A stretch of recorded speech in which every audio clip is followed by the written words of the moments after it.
Hi, this is Laurence Kotlikoff. I'm here without my sidekick, my son, Alex Kotlikoff. We're doing Economics Matters, the podcast.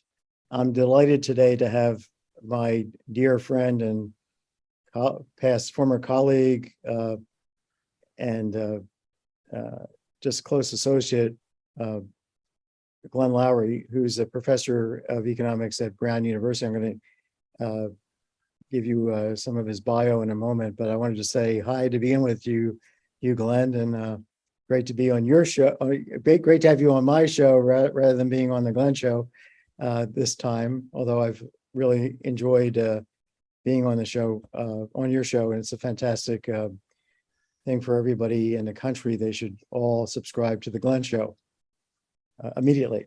There you go. That's glennloury.substack.com. glennloury.substack.com. Thanks, Larry. Thanks a lot. Sure. Good to be with you at Economics Matters. Yeah, at larrykotlikoff.substack.com.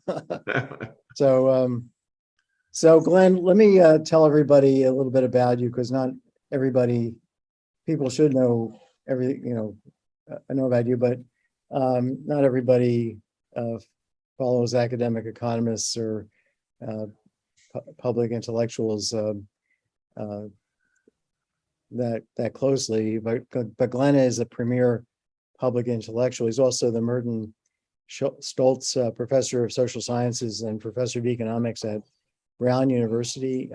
Previously, he taught at Boston University, where he was my colleague. He was at Harvard University, and before that, he was at Northwestern as a professor of economics, associate, and then full professor at Harvard, then came to BU as a full professor. And I guess before that, you started out at the University of Michigan. No, I started out at Northwestern, and I moved to Michigan before coming to Harvard. Oh, I got it. Okay. So Glenn has a BA in mathematics at Northwestern. Then he got that degree in 1972, and then he got a PhD at MIT in 1976. And you need to understand that, getting a BA in mathematics anywhere is a really very high hurdle. Getting it at Northwestern is particularly high, but MIT has always been the premier technical school in the country, but also in economics. So Glenn was in a class of the most elite mathematically capable economists in the world, and he was probably at the top of the class, from what I gather, talking to people who were classmates with him at the time, and asking him questions about his experience in the courses and so forth. But Glenn's published. It wasn't just that he got into these places, but you can tell from the fact where he ended up in terms of his jobs that he succeeded. As an academic economist, he's published mainly in the area of applied microeconomic theory, game theory, industrial organization, natural resource economics, and economics of race and inequalities. He's, I think, most widely known among the general public for his work in race and inequality, but economists who know his work know that he's a very general economist. He can handle any issue in economics, and has handled just an enormous range of questions, from inequality over time, perpetuation of inequality, to patent, how we should be setting patent laws, to natural resource economics, game theory. When he was at BU for 5 or 6 years, we had some pretty heavy hitters in the seminars in our faculty, and Glenn was always coming out with the toughest and most interesting questions. He's a fellow of the American Academy of Arts and Sciences. He's a fellow of the Econometric Society. He's a member of the American Philosophical Society, vice president of the American Economic Association, president of the Eastern Economics Association. He won the John von Neumann Award from the University of Budapest very prestigious award. Von Neumann is credited with the, if I believe I got this right, the invention of the computer, the modern computer. And he's a recipient of a Guggenheim Fellowship, Carnegie Scholarship. He's given the prestigious Tanner Lectures on Human Values at Stanford, the James Moffett Lectures at Princeton on Ethics, and the Du Bois Lectures in African American Studies at Harvard. And you recently received won the Bradley Prize. So I could go on for probably the entire period of this podcast just talking about your accomplishments, but we're going to stop there and let people go online and find your bio and talk to you about the theme of today's discussion, which is why does racial inequality persist and what should we be doing about it? Okay. Well, I mean, I don't know what to say after that introduction. My God, thank you, Larry. It went on for a long time. Well, okay. So the accomplishments go on for a long time. So thank you. So I want to say one other thing. I do want to say one other thing I left out, which is I do think at some point you're going to get the Nobel Prize in economics for the work on racial economics, the economics of race.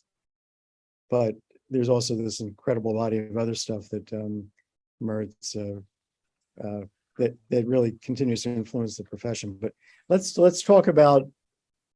Well, let me say something. I've been reminiscing about my 1972 when I left Northwestern with a BA in math, 50 years ago, man. 1976 with MIT. Been reminiscing about my early days in economics, what that department was like when I was a student and what Northwestern was like when I came as an assistant professor in the late 70s, where people like Roger Myerson and Ben Kolmstrom and Paul Milgram, and, they had a math center there. You talk about math and economics.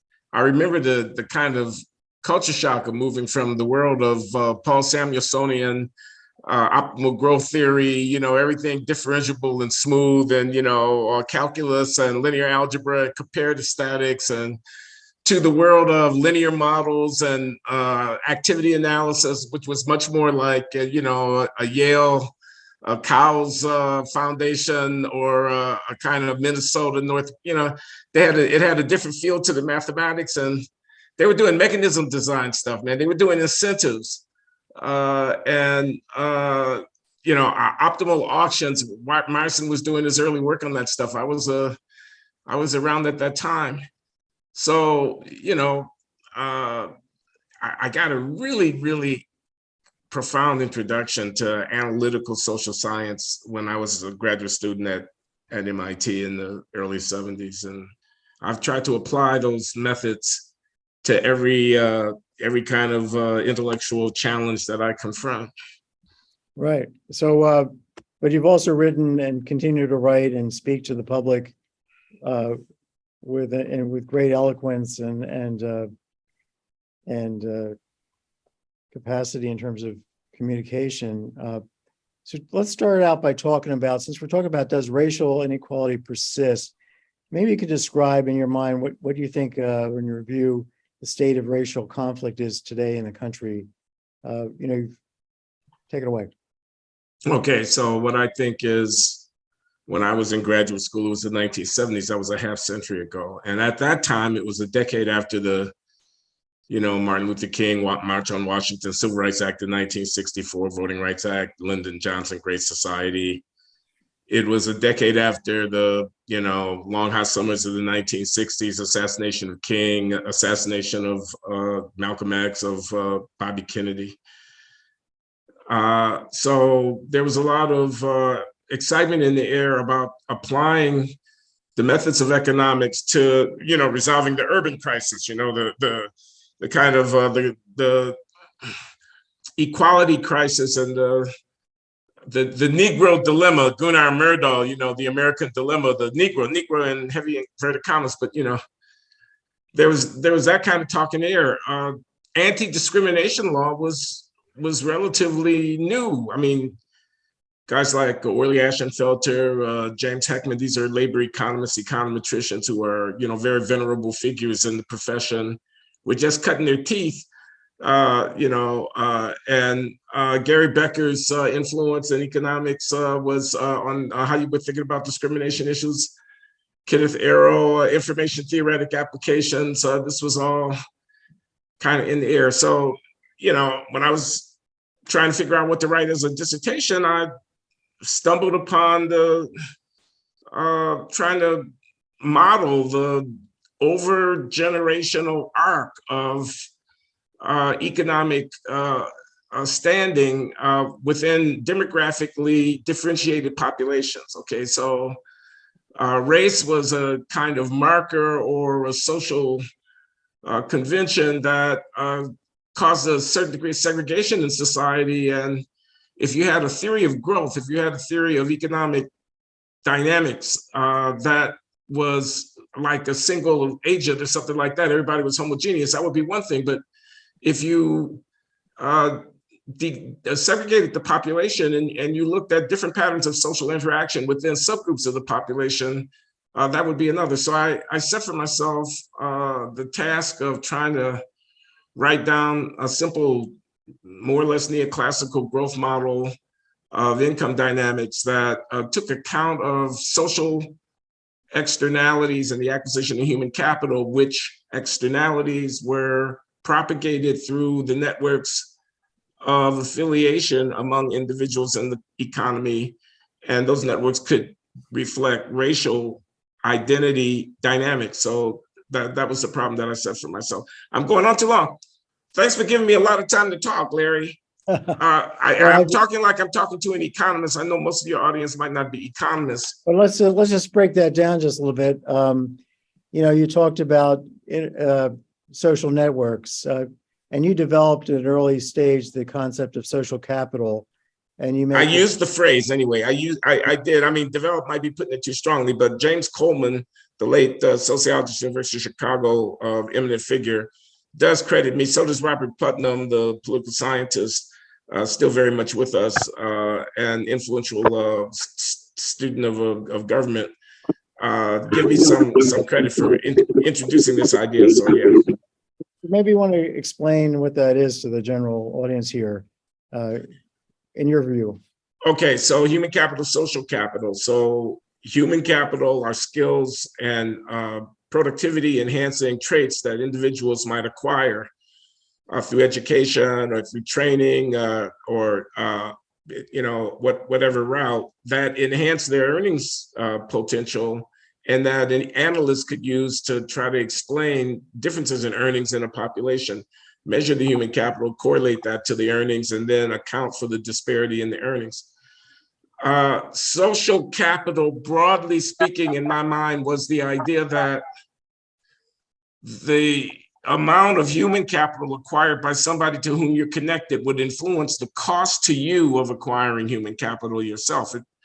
This is what I try to explain in that essay that I shared with you, that human development is not just transactional. It's not just people buying stuff. It's also relational. It's people connecting with each other and whatever. I think the family is the clearest illustration of that, because the maturation of the infant from pre-birth is nested within this web, and the web is not, you can't come in and out of it based on changing budgets or prices. It's based on how people connect, on who they relate to, on how they understand themselves, on how they identify. And I'm thinking that race, we talk about racial inequality. So what is race? So, whatever, it marks on people's bodies, color their skin or whatever. But no, I mean, it's also identity. It's also meaning. It's significance. It has connotations. It carries implicit understanding. And those are reflected in how people connect, how they marry. Right. You don't even get race. You don't even get the fact of race unless people behave in a way to produce race. They have to actually decide to produce and to reproduce the underlying physical differentiation that is the basis for race. You're saying let me just finish. I'm sorry to go on, but I just want to say, you asked me what was social capital, and I was trying to explain that if I have a theory where skills, how well you do on the test, how much experience you have in a task, determine wages. But if I have a process of skill acquisition that is nested within social relationships and not fully expressed through transactions, I'm going to get patterns of inequality that have this social aspect to them. And that's what I'm trying to refer to when I use the phrase social capital. So if you have, let's say, in the extreme, people being forced to intermarry regardless of skin color, race would over time disappear, kind of by definition. Sure, that's tautological. That's right. I mean, but well, it's both tautological, but also something people don't think about. And you're saying that race is endogenous to the fact that this doesn't happen, that people do systematically make a distinction as to who they marry based on skin color and also cultural aspects of their, what that comes along with. That's perpetuating racial differences, and that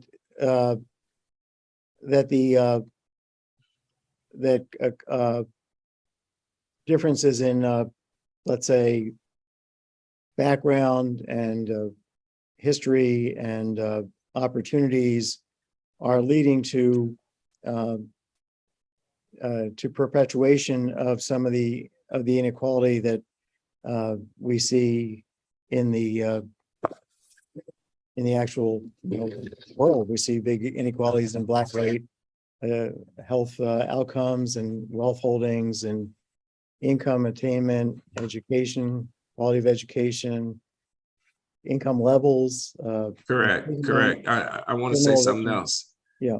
I mean, because I think this gets right at the heart of the welfare economics, we're economists, of the welfare economics, meaning the normative social analysis. How do you make judgments about which state of affairs are better or worse and which other state of affairs? That's the question of welfare economics. And this gets right at the heart of the welfare economics dilemma, I think, for racial equality, which is that the prerogatives of association, which actually create race, that is, I'm free. I'm a free agent. You can't do what you just got through proposing, force people to marry. That's tyrannical. That's so illiberal as to be beyond belief, even beyond the Chinese Communist Party. I should hope. It wasn't beyond the Nazis. I mean, the Nazis weren't too. Yeah, well, that is the exception that proves, the argument. Exactly. That you're not going to do that. And therefore, and I think, by the way, this applies beyond race. I think it also applies to class. Therefore, the social foundation of the inequality, it's like there's a hypocrisy built into a certain kind of egalitarianism. People say, oh, let everybody be equal, but they don't really intend to marry the Cockney-speaking son of a chimney sweep. They have no intention of doing the things that would be fundamentally required to create equality, which is surrendering some of your person to the project of, like a kibbutz where everybody has to, live in the same common space, and no, you can't teach your kids any more than the other people's kids are being taught, even if you have a PhD, and nobody wants to live in that world. Right. So you wrote down, did an important paper in the early, I think, 80s about the perpetuation of inequality, because if kids get, less, let's say, because of discrimination or because of lack of educational opportunities or quality of education, they earn less, then they bequeath less, and then their kids are, less well endowed, and then there's also less endowment of knowledge that has been passed from parent to parent, parent to child, and then from child to the grandchild. So you produced a very important study of perpetuation of inequality through time. How do you think that study has held up Well, in the sense that you would mean a study, which would mean that an empirically specified elaborate model, which had many moving parts and kind of calibrated all the different dimensions and came to a number at the end of the day. That's what I understand Laurence Kotlikoff, my friend, the distinguished economist, to mean by a study. And what I did, the distance between those things is very substantial because I'm a theorist, and my study was a conceptual framework. It was to put out a kind of, like I said, a kind of model or a kind of sketch. We could talk about my papers, but I'd rather keep it at a. Well, it wasn't so much about your paper as whether you think these forces are still there that you were putting your finger on, whether, absolutely. I think. Well, let me just say this. What I said was in my early work on this dynamic racial income differences stuff was that equality in the long run was not guaranteed if you had enough social segregation. In other words, you got equality in the economic, political sphere, and then you got equality in the social sphere. Equality in political economic sphere would mean that in contract, in terms of transactions, in terms of the economics market, buying and selling, race would not be a factor. So it's a level playing field. And then if everything is nice with diminishing returns and there's no market imperfections and whatnot, even though the groups start out different, if the overall economy had a steady state that it was going to approach to, the groups would both approach to that steady state and they would be equal to each other because they were on this glide path. But if, it's a question of art, how you actually represent the effect that I'm about to describe. If the social sphere is not art, modeling art, how do you actually formalize it is what I mean by art. If the social sphere is not equalized, and that's when people are connecting with each other in these associations within which the human capital spillovers are taking place. And that could be racially biased and disparate. So the theorem was, in the long run, you could have persistent inequality, even if you leveled the playing field, as long as you had this lumpiness, you had this social connectivity lumpiness that was driven by race. Let me see if this is a practical example. My understanding, it might be maybe wrong. It's like a kind of a casual empiricism here, is that if you go to top universities around the country and you look at the Black students, when they in the cafeteria, the Black kids are going to hang together, eat together, and the white kids and the Jewish kids are going to be with them, probably more often together, and Chinese kids will be more often with their group. And then when it comes to their choosing after the freshman year where to live, the Black kids will, house themselves together, and same thing for the Chinese. Now, if let's say that the non-Black students have better connections through their parents or uncles or aunts in terms of job opportunities and telling their buddies about those opportunities, then the Black kids have actually been kind of left out of that opportunity, and that perpetuates itself. Even though these are maybe at Stanford, I understand this happens routinely at Stanford. I was told this by one of the top economists there.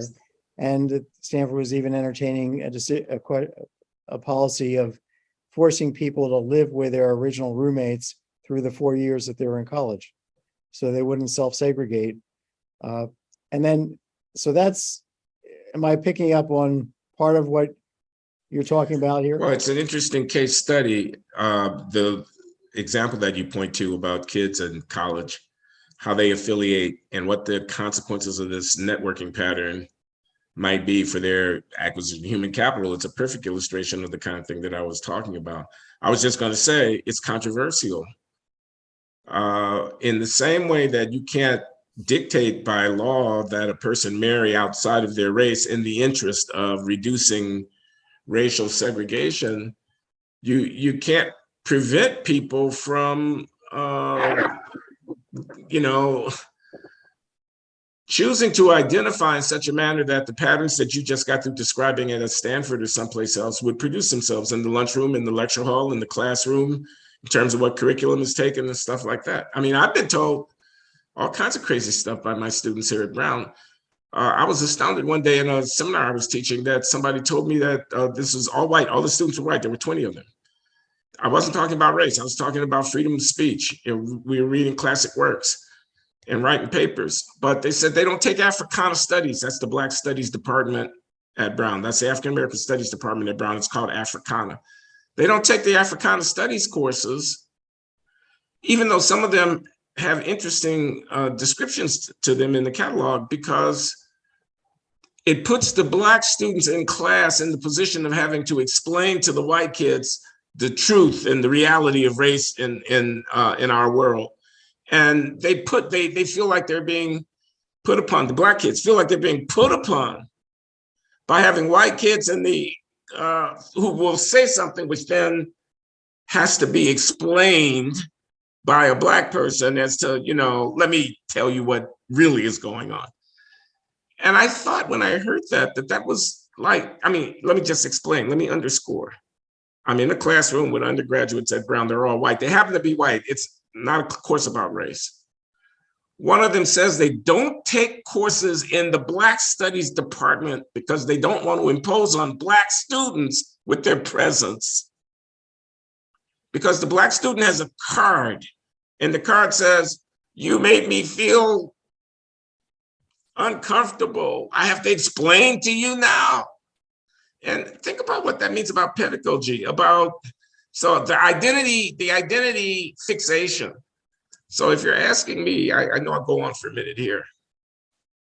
People who are serious about racial equality should fight that, because that is sophomoric. That's small-minded. It's a small-minded way of being Black. You're at the greatest juncture of intellectual development in your life, and you don't spread your wings. You don't branch out. You should be learning to speak another language.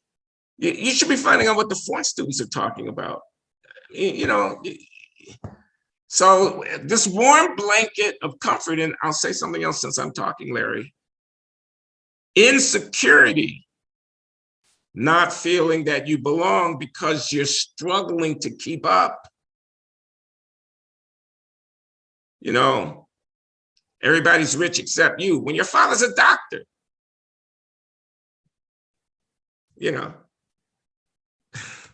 So I'm too old to even have an opinion about all of this stuff. Now, nobody's going to take me seriously, but it has been the journey into the dark forest of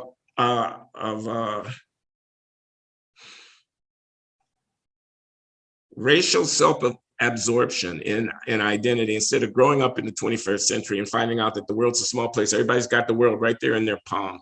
I can talk to a guy in Russia. You know that? I can talk to the guy in Russia right in my palm.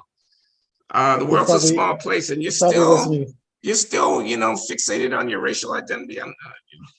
So, but Glenn, you're saying, I think the history of, I think you've been struggling, as I've observed you intellectually over the years, with kind of what you were talking about a few minutes ago, and what you were just talking about just now, that we have these kind of inherent problems associated with these markers, and with the fact that people self-segregate, and that society, that there's perceptions about let's say Blacks that they're not as, let's say, maybe as competent in the marketplace, because you observe the fact that they haven't earned it as much, not on average earning as much. So they're being stigmatized by the group average, when the average is being determined by the fact that, there's been discrimination in the past, and that where we are is not independent of how we got here. But then you're also saying that this is not 1967 when you're going to Northwestern, this is 2022, and that the world has changed, and that we need to, for example, not engage in affirmative action. You've been, I think, against, and then for, and then against affirmative action. Where do you stand? Let's just ask specifically. Yeah, I was for it, then I was against it, then I was for it, and now I'm against it. That I've got to, flip flop. Yeah. But rather than give a long thing about where I stand, I mean, I'll say where I stand, which is I think the jig is up. I think the proverbial shit has hit the fan. We're 50 years into the affirmative action era, and I just think it cannot be allowed to become a permanent and institutionalized manner of functioning to secure so-called equity, the presence of African Americans in elite venues, to use different criteria of assessing their fitness. That cannot be allowed to happen. That it happened historically is understandable. But what we're doing is we're creating a regime where the very idea of equality will become impossible to obtain. Because where we are inviting a kind of money illusion with respect to productivity, a kind of blurring of standard, a kind of self-imposed blindness, so as not to expose the consequences of what we want to do. Let me just be very clear about this. Where you can assess the relative merits of candidates for a competitive position with more or less objective means. If you select from the right tail and you use different cutoffs for different population groups, as a consequence, with large numbers on average, there's going to be significant disparities in the performance of the people after they've been selected. Right. So that's not equality. And that means that a Black kid coming out of Stanford and a white kid coming out of Stanford are going to be viewed differently by the marketplace. The quality because on average they're going to be different. I mean, I just want to follow it through to the very uncomfortable conclusion. Yes, correct.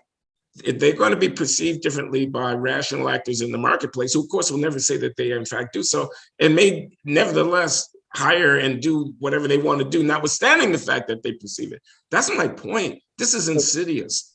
This is a multi-layered corruption where you're trying to make up for the fact that the Blacks haven't, on average, produced as much talent.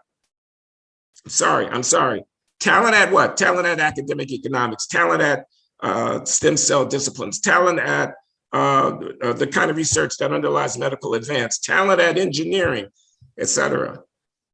You've got a disparity in the first place because the test scores are different. The test scores are just a noisy measure of the talent of the people who are being vetted. So that's the problem. That's the thing that has to be confronted and must be addressed. It must be reversed. Okay, but if you use affirmative action, I'll just finish, as the response to that situation, you're building the inequality in and then blinding yourself to it.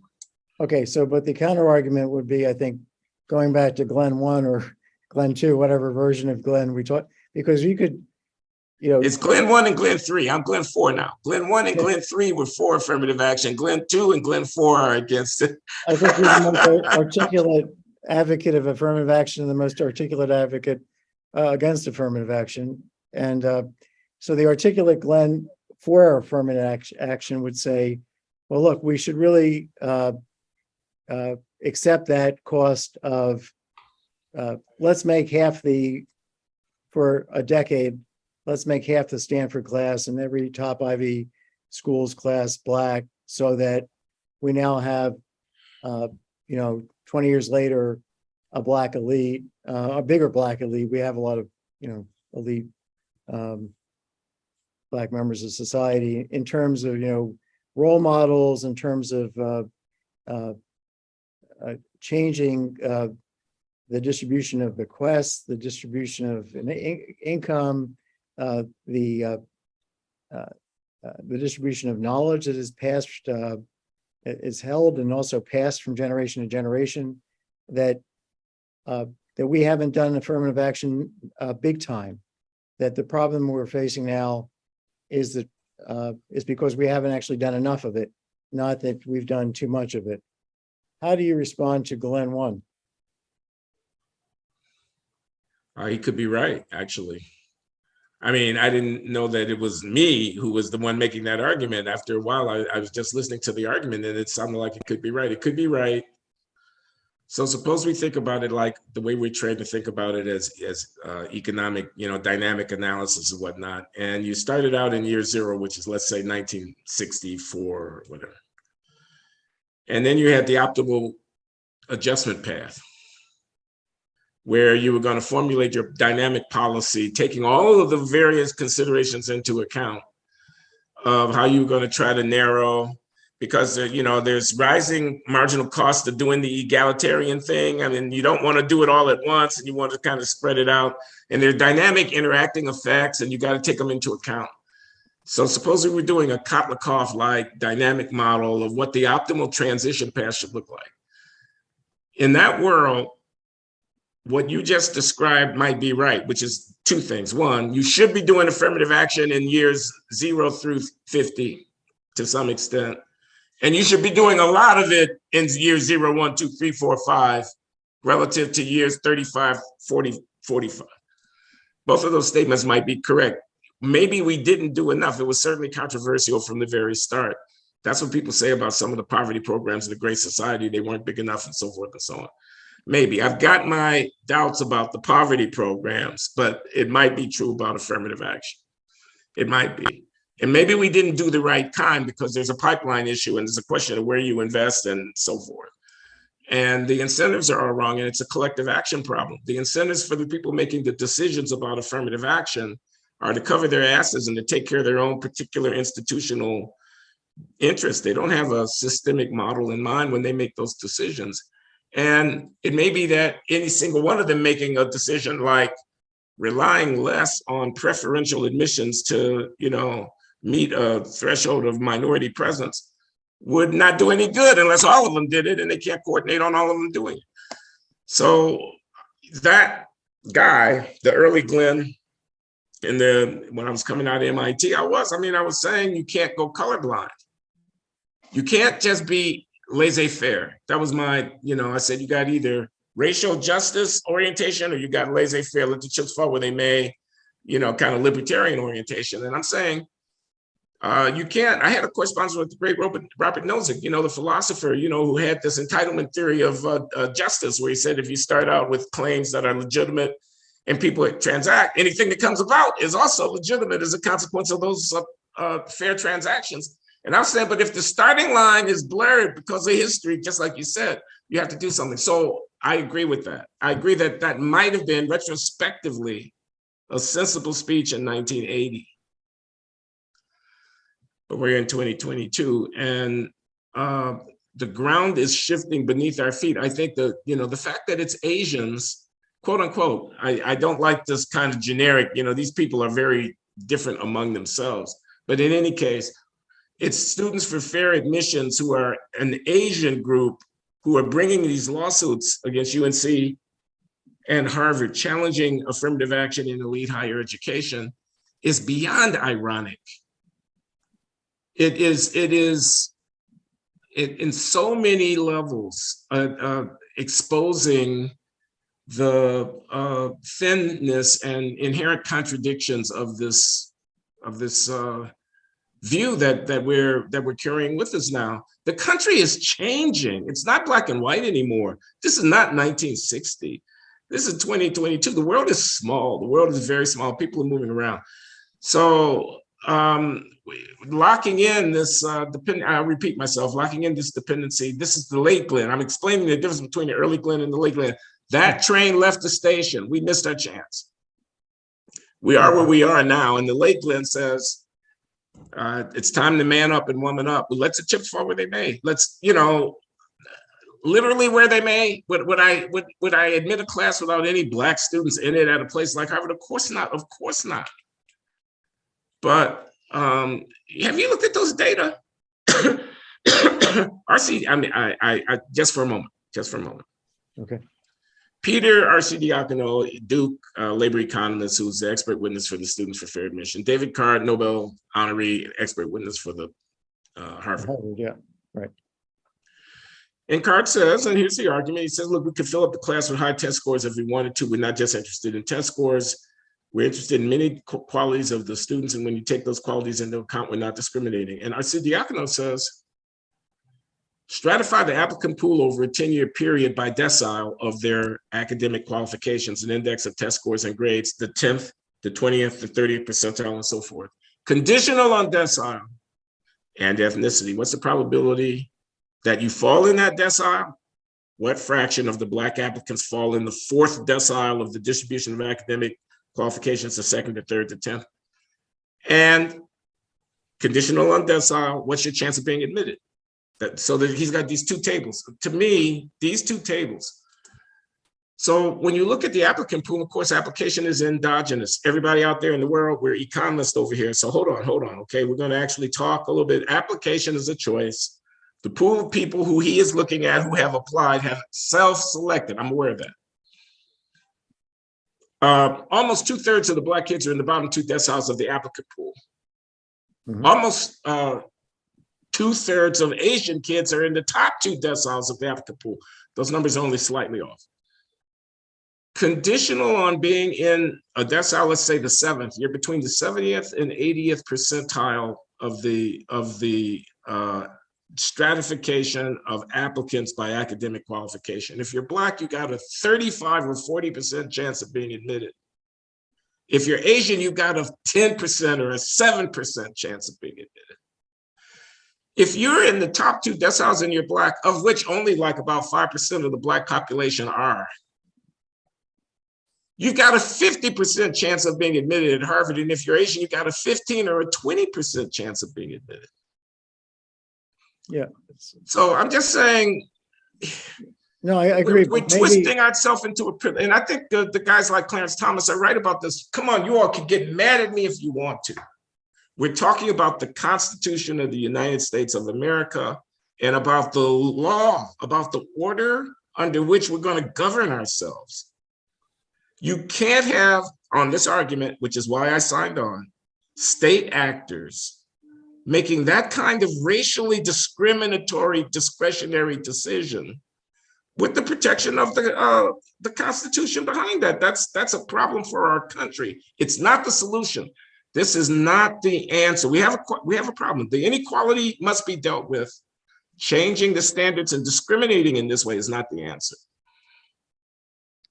Are you sure? Are you sure this is not part of the optimal,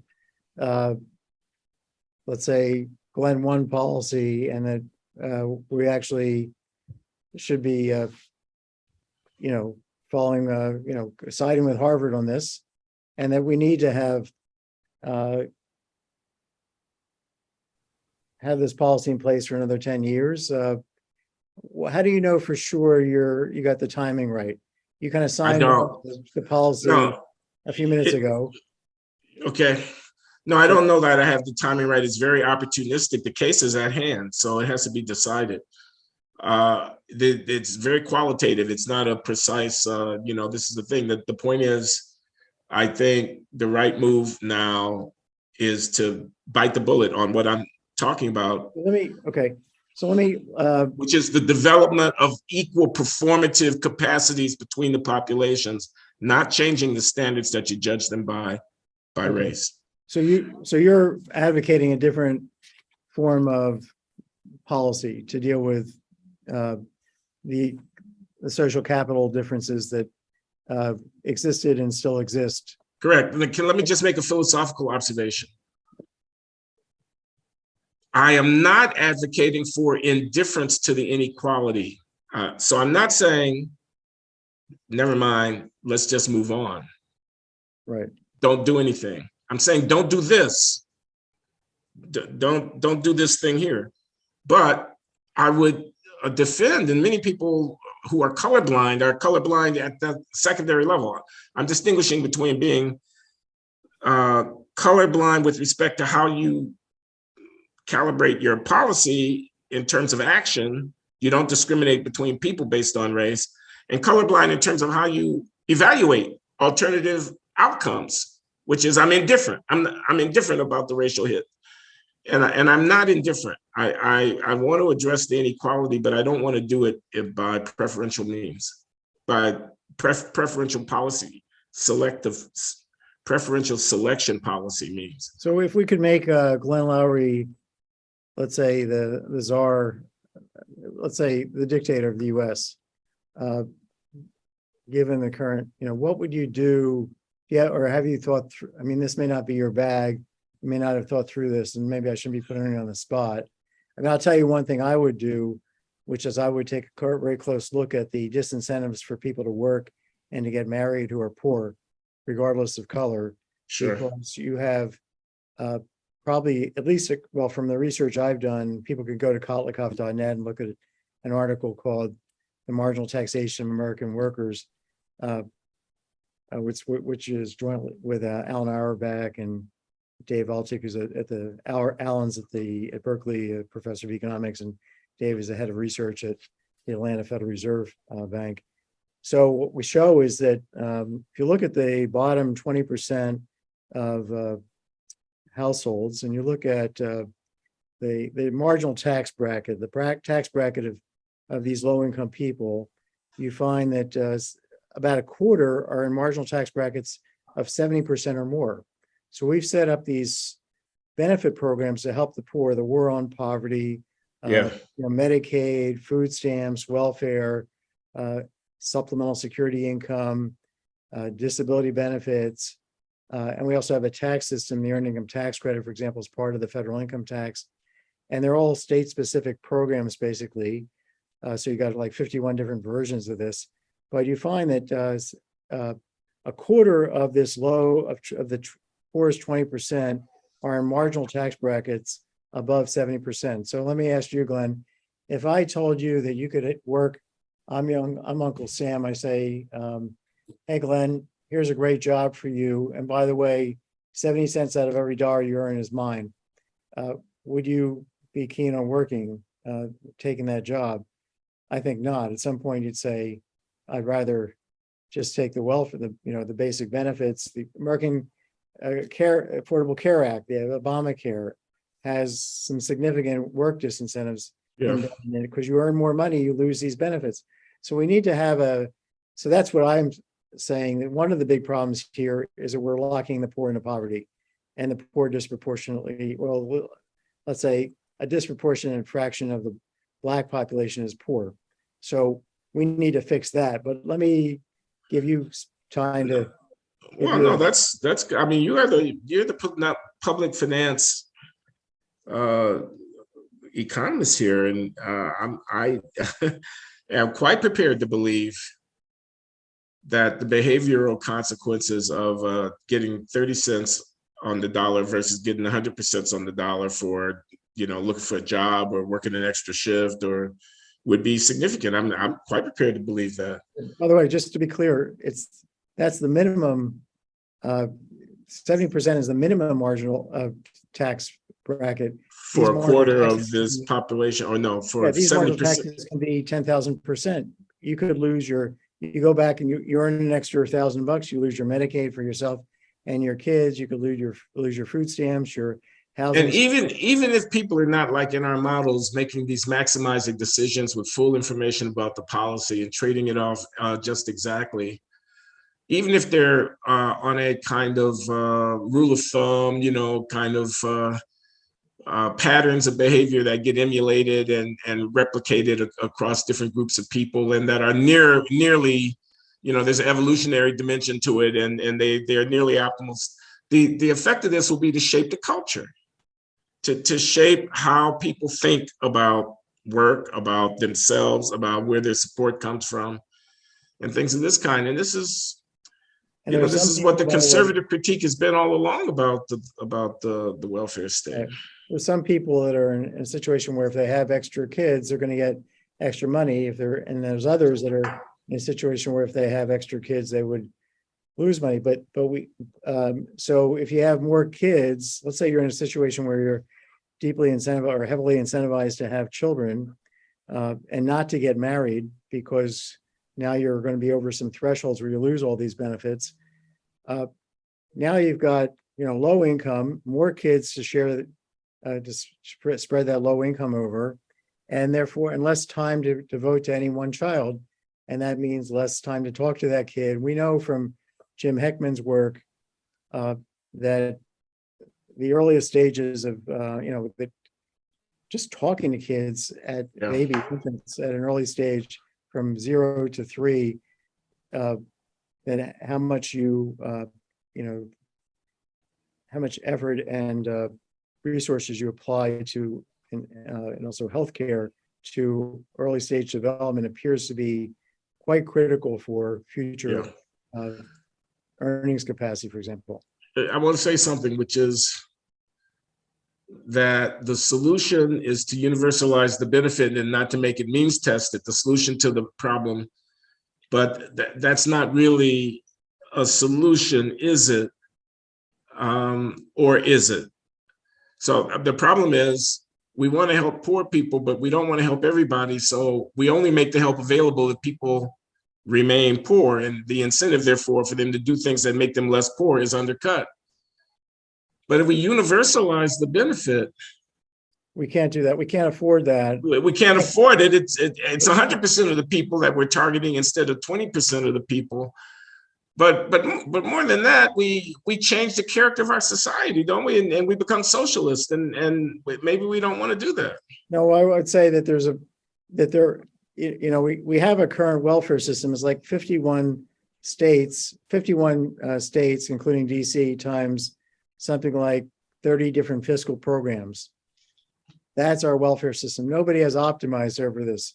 So we can do a hell of a lot better. We can get, without going broke, we're getting actually, I think, much more revenue. The 20%, make sure that nobody in the lowest 20% is above in a marginal tax bracket above 30%, by just some, redesign of this entire fiscal system. I firmly believe that, knowing, how these systems are set up and how it can be fixed. And that's not just a U.S. problem. I was just consulting in Malta. I was on a trip with the World Bank.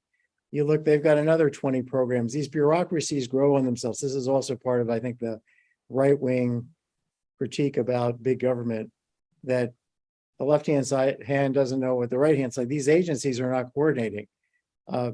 So we do need to have some rational reform where I think we can come to some common ground, because I don't think the left wants to have people in marginal tax brackets above 70%, and the right doesn't want it either.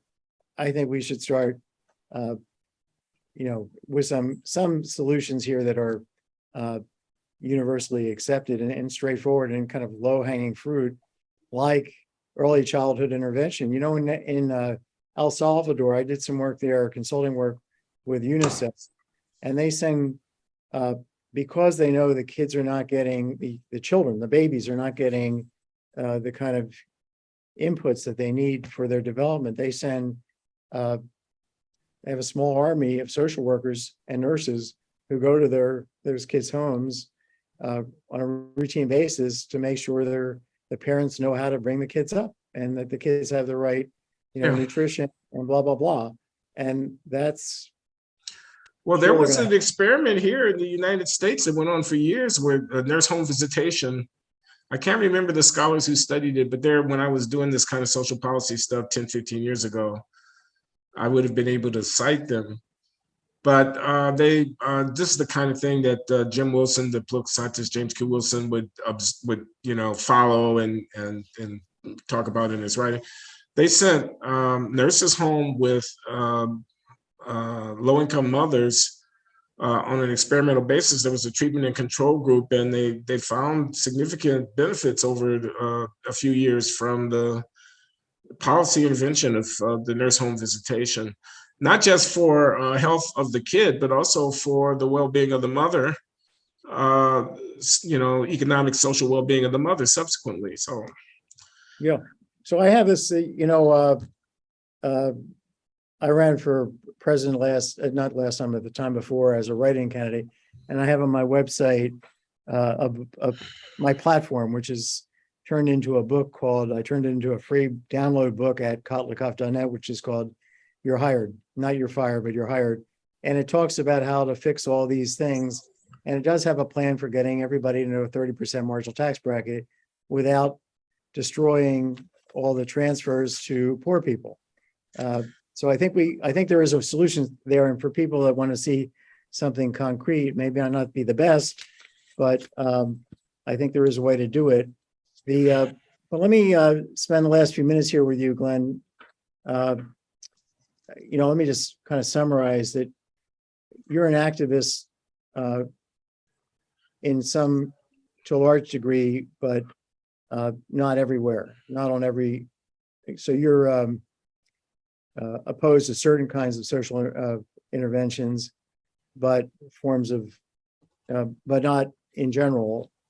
So that Glenn 1 is still there, Glenn 2 is still there, Glenn 3 and 4, you're a composite, and you're not going to be pigeonholed into one of these Glens per se, right? That's a fair characterization.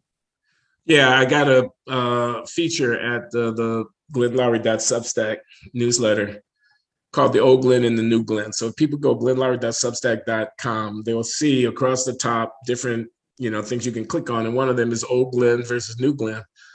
And in it, what we do is we take some excerpts from speeches that I gave 25 years ago that are on YouTube. And then my excellent newsletter editor, Mark Sussman, interviews me, and it shows the old guy talking. The old guy, of course, is the young guy. And then he interviews me, and he says, put the microphone in front of me. So how do you answer that? How do you answer that? And so I end up in a debate with myself about a lot of different kind of stuff. That must be great. So it's Glenn, give us the URL again for the Glenn show. GlennLoury, no space, first name, last name, GlennLoury.substack.com. Cool. So let me close by asking you, you have written a number of books that people, for the public, and you speak and write to the public. You're one of the most eloquent intellectuals on the planet. Thank you. And no question, there's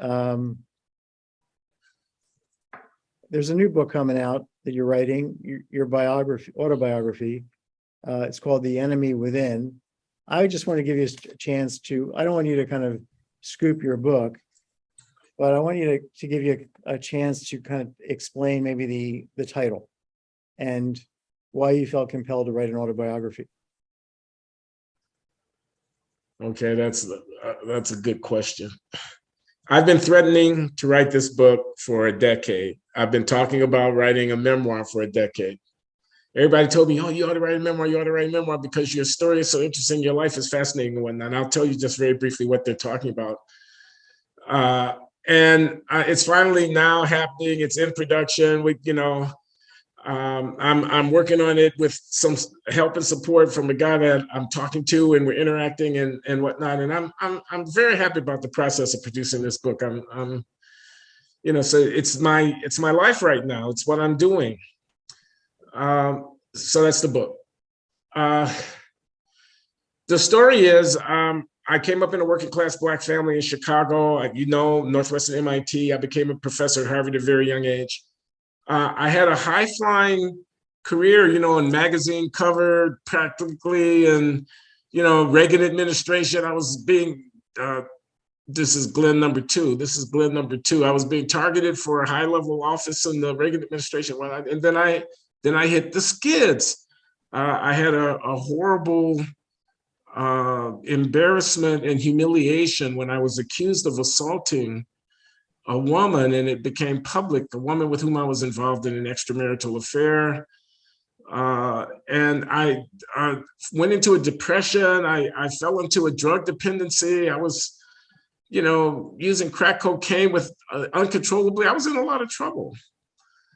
This is in the 80s. While I'm at Harvard, you know, my wonderful wife, the late fine economist, Linda Loury, stuck with me through all of this horrific stuff. And we put our lives back together. And I became a born again Christian, a member of a church, a staunch member of a congregation. We have 2 children, Glenn and Nehemiah, my youngest 2 progeny. And you know, so I have a story. I have a story to tell.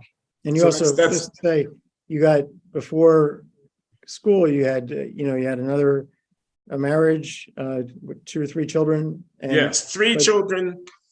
I mean, I was a father at the age of 17. But to say to say in the space of a breath that I grew up in a middle class Black household, you had lots of, you had rough days as a kid.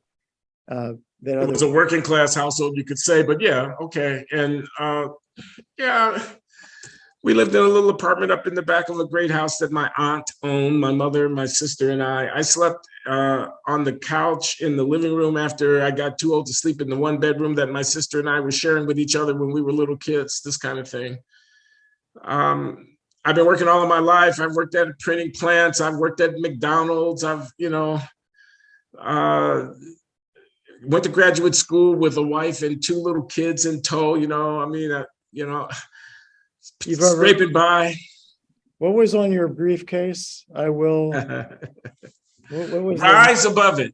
I rise above it. So you've been rise above it! Exclamation point.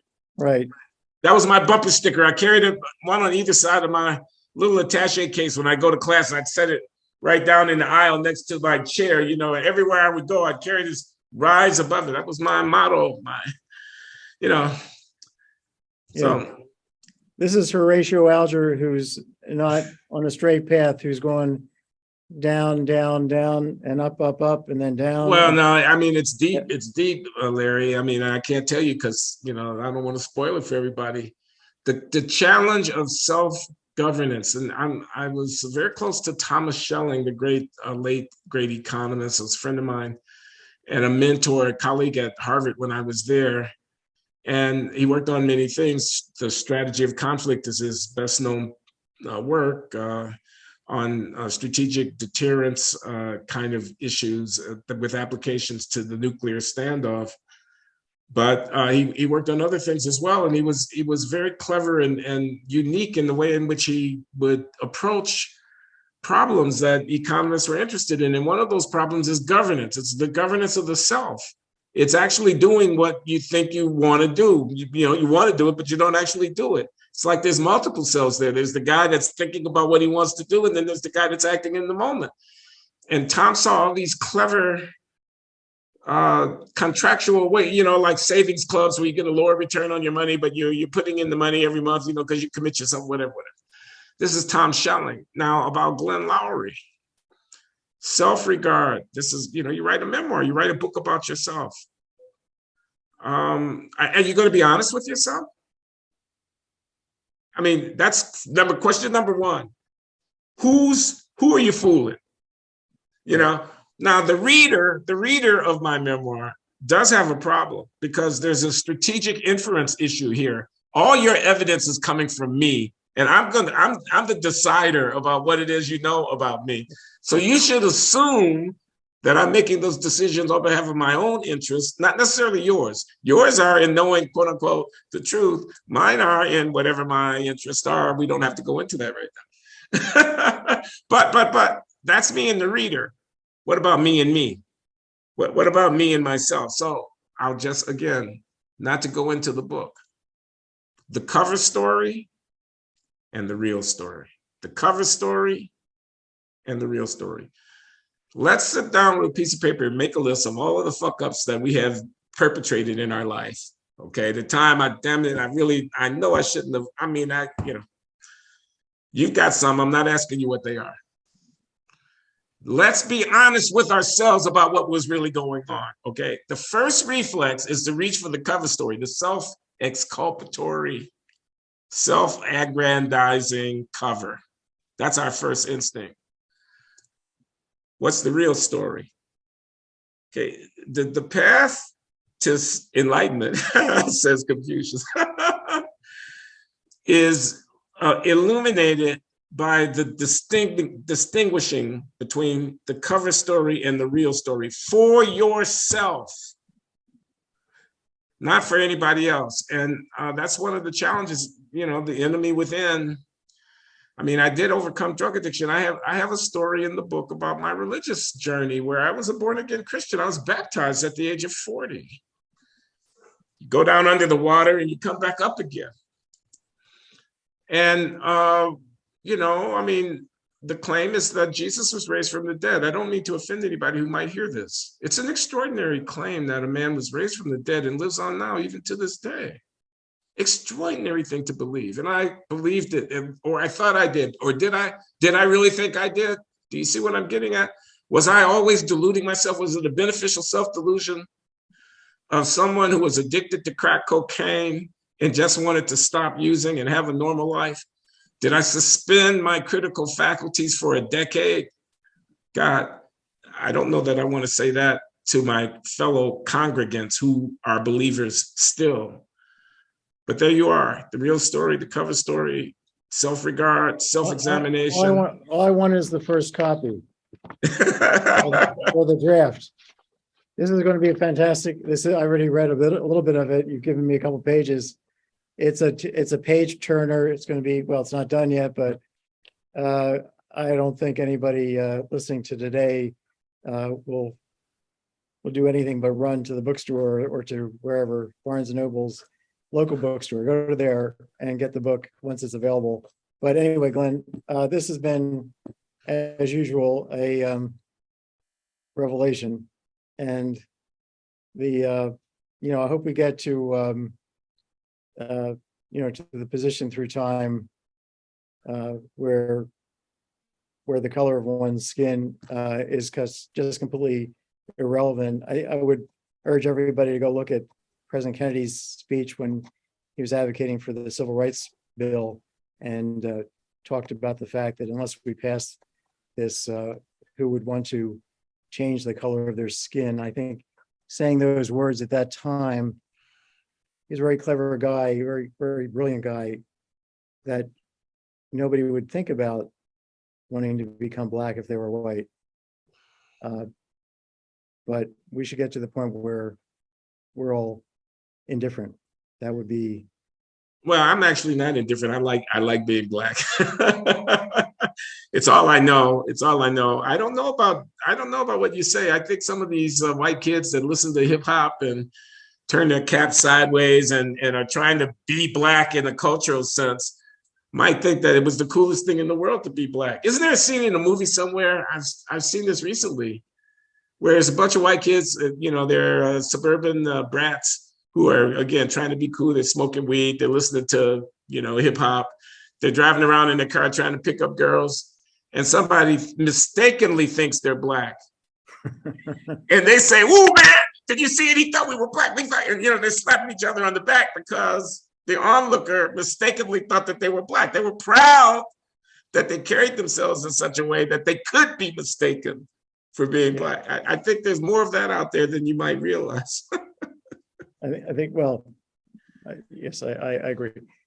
Well, anyway, this has been terrific, and thanks so much. Okay, Larry. Ciao, man.